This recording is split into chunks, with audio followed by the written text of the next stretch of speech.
Welcome to the Pocatello Business Podcast, the only Pocatello podcast focused on providing profits for Pocatello people. If you love our town and love small business, you are in the right place. We interview local legends, learn business, and have way too much fun doing it. You're listening to the Pocatello Business Podcast with your friend, host, all-around great guy, and owner of New Clean Commercial Cleaning, Spencer Ward.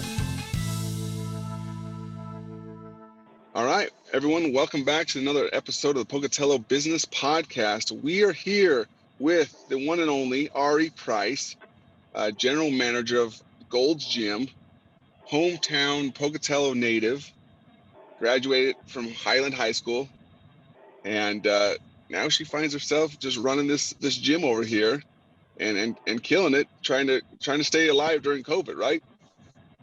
Right. My husband is the official general manager, though. I just do the ops stuff. Okay. Perfect. Okay, so you and Corey are the management staff in that place. So that's good.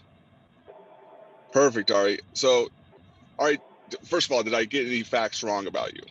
What I just said? No, Okay. That's all correct. Good. Because you can always call me out. People it's good for them to call me out, you know. So people in my life to call me out all the time. So, so Ari, can you share an interesting little known fact about yourself to start this thing off? A known fact? Or a little known fact? Oh, I don't know. I did not want children. You what? I did not want children. I was one of those weird wives that just held off for as long as I possibly could. Hey, you know what? To each their own, man. We waited 4 years, and it was the best 4 years of my life, you know. Right? But yes. And I have to regress. Still love my kids, you know. Even though I'm glad to be taking a little hiatus this upcoming week from them, I still love them. That's at least I keep telling myself. So, just kidding, Callie. You're listening. Don't kill me. All right, Ari. How did you get into the business? I was actually hired on when I was still in high school. I was 16 years old. Wow. And I'm going to age myself. I've been with the company for 15 years.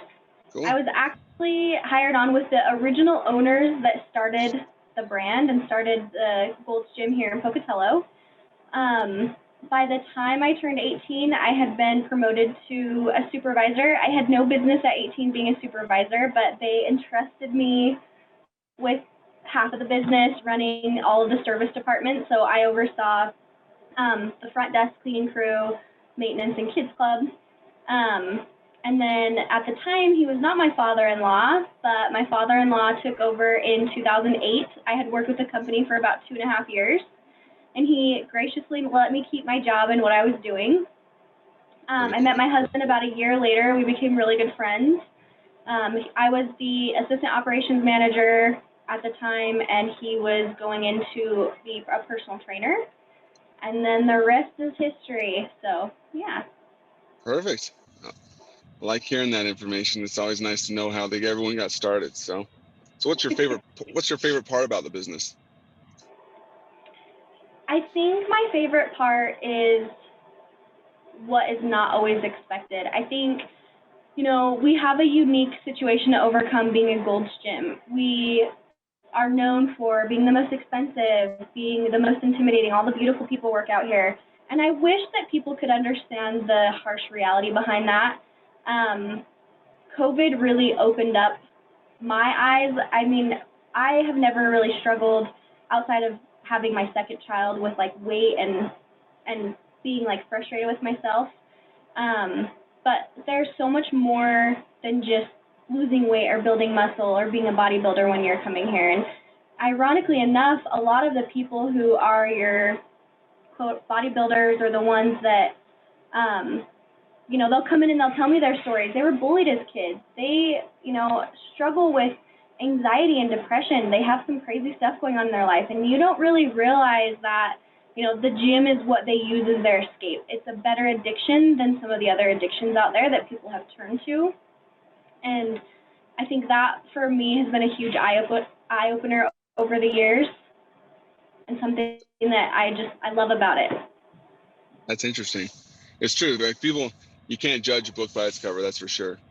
And you say all the beautiful people work out there, and there are plenty of beautiful people out there. But when I get there, rolling out of bed 6 in the morning or more, and my hair's not combed, I barely brush my teeth, you can make sure the beautiful people meter is going way down when I'm there. So, people that are thinking, oh, I'm not beautiful, I can't work out there, you can't, because I do. And I'm not in that category. I know. My wife tries to turn a blind. My wife tries to turn a blind eye when she sees me. There's like, I don't know this guy over here. So he's sweating like a pig, and he looks like he's about ready to pass out. So. And to me, I think it's such a strange stigma for me. Like when I hear it, I understand it, but it's still so strange to me because I know a completely different side of these people. I've seen some of their really vulnerable sides, and so when I hear some of the things that I hear, I'm just like, it's really interesting. That's cool. Yeah, I've got to know a lot of the bodybuilding community, and there's some great people. So I think people are just intimidated by the muscles, but inside they're great people. So yeah, and I give them kudos because I joke with a couple of them here. I'm like, you guys are amazing because I love cookies and carbs entirely too much to ever do what you do. And I hate cardio so much that there's just no way. That's right. I love it. Okay, Ari, let's move on a little bit here. What's one of the biggest mistakes you've made in business? Oh, wow, mistakes. That's a good one. There's a couple. Pick your favorite. Pick my your favorite mistake. I don't know. I learned from all my mistakes. Years ago, if you knew me or you didn't know me, you would probably say that I was a pushover, that someone would do something and I avoided conflict and confrontation to like the greatest of lengths. And over the years, I've learned that it's okay to talk to people and to let them know that they're doing something wrong or that you're having an issue with them. I don't believe that people get up in the morning and want to just suck at life. And I have yet to be proven wrong on that. I believe that, a lot of my problems, if I do have problems, stem from employees, just because I am like the HR person that, has to unfortunately deal with the good, the bad, and the ugly. I have to talk to an employee when there's an issue member-wise. I have to talk to an employee when, there's an issue employee to employee. And I think one of my biggest regrets years ago was just not always listening to both sides. I'm so much better at it than I used to be. There's always 110 different sides to a story. Just because you think that you've heard something and it makes absolute sense, there's a completely different side to it from someone else, or there's a completely different justification that half the time I can't even comprehend, but I'm like, okay, fair enough. We'll work through this. Exactly. That's true. Like I've learned, first of all, you got to learn both sides of the story. And second of all, if you're mad and they're texting you, don't read the text message because you're mad and you're automatically going to read it in an angry voice. And you're going to think they're screaming at you when they're not. Yep. So I've set the precedent long ago in our company. There's no texting that could be taken as angry. It's a phone call or face-to-face only. So that's a big one. I've learned that same lesson that you have. So, but I'm curious though. So you're saying that employees aren't perfect. That's new to me. Right? So weird. They never jeopardize anything within the gym or in your business. That's just crazy, So we can all, us in the business community, we can all laugh at this a little bit. We have great employees, and then we have those that just, squeak through, and they think they're going to be good, and they end up just bombing. So, and those are the ones you have to quickly escort out your door. So. Yep. Been pretty blessed. I can honestly say, oh gosh, it's been a while since I've had that issue. I found that the ones that become maybe a problem employee or an employee that you might not see eye to eye with if I bring them into my office and just have a conversation, like, hey, this is the situation I'm having. What can I do to be a better manager to you? What motivates you? What gets you excited about life? What gets you excited about coming into work? And usually when I can turn the tables on them and have, they're like, oh, like no supervisors ever asked this of me, and no supervisors ever cared what I value in life, or what I want to do when I get older, or what I want to do when I decide to grow up. Like, I feel like if you take just a second out of your day to really ask that of your employees, it changes the dynamic of your relationship a ton. True. And they know when you're faking, and they know when you truly care. So that's Yep. very good advice, Ari. So moving on, what's one of the biggest things, piece of advice that you would give our audience based upon your experience you've had so far? I come from a really unique situation because I know what it's like to be an entry-level employee within an organization, and I know what it's like to be a manager and a business owner. Corey and I had the fortunate experience to purchase into the company back in 2012. It was an unfortunate experience for someone else. We had another owner that had to file for bankruptcy, and his shares went up, and we were like, gosh, we would be stupid if we didn't take an opportunity with this.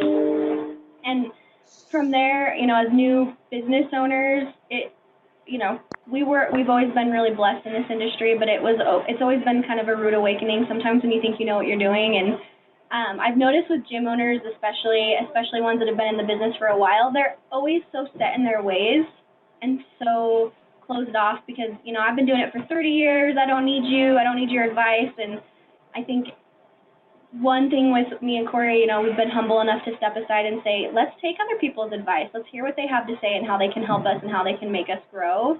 I think that's one of our biggest strengths here and why we've been successful during COVID and the chaos that's been happening in the world. But I would say if you can, when you bring on a new supervisor or manager or someone that you need in those like high entry level roles, make them work their way up. Make them be grateful for the job that they have.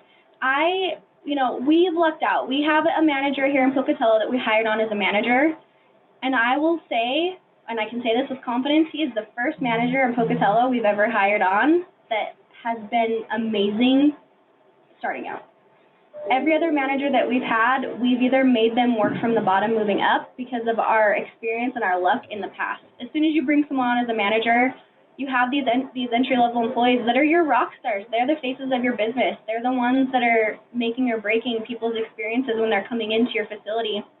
And they have a person who comes in that's their new boss that's telling them they have to do different things. And I would say that's probably another one of my maybe little weaknesses is I don't micromanage my staff. I let my managers kind of experience things from personal experiences. I'm not going to go up to a manager and say, you shouldn't do that. I'm going to tell them why I wouldn't do what they were doing or why I would do something different, but I'm not going to tell them how to manage their group. I just don't think it goes well. I don't think it ends well. They won't stay long-term if they don't feel like they have a voice in the business. But I will say, if you can get someone who's coming in as a manager and someone who's going to represent your business to that level, make them start from the bottom and work up because it's a whole different experience long-term for you. I like that a lot. And from the aspect of you saying, learn from other people and don't just take your own advice. I can't remember who said this quote, but I love it. But he says, those who only take their own advice, that has a fool for a master, because those people that get set in their ways, that's when their companies start to just plummet down when the times change. And if there's any time in our world, if times are changing, it's now, and we have to be on our toes and make ourselves available to pivot and to step out of the way here and there. So I like that, Ari. Well, moving on, we got to move on to the lightning round, Ari, now. The lightning round is sponsored by Dell's Outdoor Advertising. If you give Rob a call, he will hook you up. He'll give you good ideas for billboards, and he is just a good dude to work with. You sign up for a 3-month deal, a billboard deal. They'll give you your installation for free or your first month for free. And they have traditional billboards and digital billboards. So to give them a call today, tell them you heard about us on the podcast, and get your advertising out there, because especially with COVID, people are shrinking their advertising and marketing budgets. So get out there and really shine. So now on to the lightning round, Ari. What's one of your favorite books / or tool or software that you've used in recently that has kind of changed the way you see things or work? I have a couple favorite books as far as business related. I really like Fish and Seeing Red Cars. One of the things with Seeing Red Cars kind of relates back to people who are kind of stuck in their ways. It's like when you buy, like I just bought a new Chevy right after the shutdown, because that's what you do when you don't know if you're going to have a job or a business and you might lose everything. You go and buy a new car. It's great. So I got a new car, and I feel like every time I turn the block, there's a Chevy. I'm like, Chevy, Chevy, Chevy, Chevy. When in all actuality, not everybody drives a Chevy, but I see Chevys everywhere. I'm like, that's a cool color. I like that color better than my color. This is awesome. And I feel like it kind of goes back to the grass is always greener on the other side. Knowing what's out there and knowing what's really out there is a big deal. I don't know if that makes sense, but Seeing Red Cars is a good one, so you should look into it. Yeah. Okay. Very cool. And then what's one of the biggest myths you have out that you've seen that you could share for business owners that you could share with our audience? Myths? Yeah. Oh man. I don't know if this pertains to business owners everywhere, but like in the fitness industry, bro science. I don't know if you've ever heard of that, but it drives me nuts. We call it bro science here, and we laugh about it all the time in our meetings. But it's, for example, like if I were to take a supplement that were to make my hair extremely long, and everybody were to be like, oh, what supplement are you taking? Oh, I take biotin. Oh, it works for everybody. And that's what we joke that is bro science. Just because it works for me means it's going to work for you, when in all actuality, that's not the case. Yep. So, yes. Everyone has different hormones. Everyone has different everything going on in their bodies. So, I've heard people putting supplements that horses take. I've heard them taking stuff like that. I'm like, okay, well, obviously it's designed for a horse, so I probably wouldn't want to put that in my body, but whatever. That's bro science, I guess. Yep. It worked for someone, so it's going to work for everybody. Yeah, that's cool though. If you start growing a mane and tail, then we'll understand that they've gone too far. So, all right. Yep. Ari, what is one of the questions I should have asked, but I did not? I get a lot of people that ask me the question, is this what you planned on doing? And it was not what I planned on doing. So I get that a lot. What were you planning on doing? I actually wanted to work in the hospital setting. My mom's a nurse, but she works at administration level. And I always thought I wanted to follow in her footsteps and do what she did. And I used to joke that I didn't like old people or little kids after I worked for her for a couple years at the hospital, but in all actuality, it's not the case. She volunteered me in long-term care when she was, before Portneuf switched over to Bannock, or Bannock switched to Portneuf. And I fell in love with all these old people in long-term care. I got to play games with them all day, do crafts with them all day. I got to take them on walks and bring in animals. Like, I did tons of activities and stuff with them. And then I'd go to school, come back in the summer, and they were gone. They had passed on, and I struggled with that. I do not know, recommendation if you're wanting to go into nursing or you have a kid that's wanting to go into nursing, do not let them go into long-term care, because you have to be a special person to do that, and I was not the person. It totally turned me off of all things hospital, and I was just like, I can't be surrounded by death like this and be a normal functioning human. I just can't do it. That's interesting take on stuff. You think you're going to do something? Well, I thought I was going to be managing hotels. That's what I thought I was going to be doing. I thought I was going to be managing hotels in Florida or Hawaii, and that didn't happen either. So I got a more prestigious job of scrubbing toilets. So that's the way life turns out to be. I love what I do, though. I love dealing with customers. I love meeting new people. So anyways, well, Ari, we really appreciate you coming on the show today. If people want to sign up and come to Gold's Gym, what's going on right now? How can they get in there and make it happen? We have a lot of awesome stuff going on right now. We're always known for being kind of the most expensive, which I don't understand how that works. All of our memberships average out to about $1 a day. We have month-to-month options, 12-month options, 24-month options. Our 24-month options, $29 a month. We also have an amazing paid in full promotion happening right now. It's $299 for the entire year. People who come in, I would encourage people to come in and get a tour and see if this is a good fit for you. There's a lot of stuff happening in our club. We do have a limit on how many people can come in right now. We're only operating at about 25% capacity. So on some days that is a challenge. We do have to have people wait for a little bit in order to get a disinfectant bottle. We have these little disinfectant bottles that we give members. We ask them to spray their machines down before and after, just to, be conscientious of others and of the high risk population that we still have coming into our facility. Our members have been amazing about, helping us enforce it and kind of being on top of it for us as well. If you're a Gold's Gym member, you also get access to Sensations, which is another business that we own and operate next door. So that's a really cool perk that you should take advantage of. And yeah, come in and get a tour. I love it. Perfect. Well, you heard it from her, guys. Go see Ari. She'll hook you up.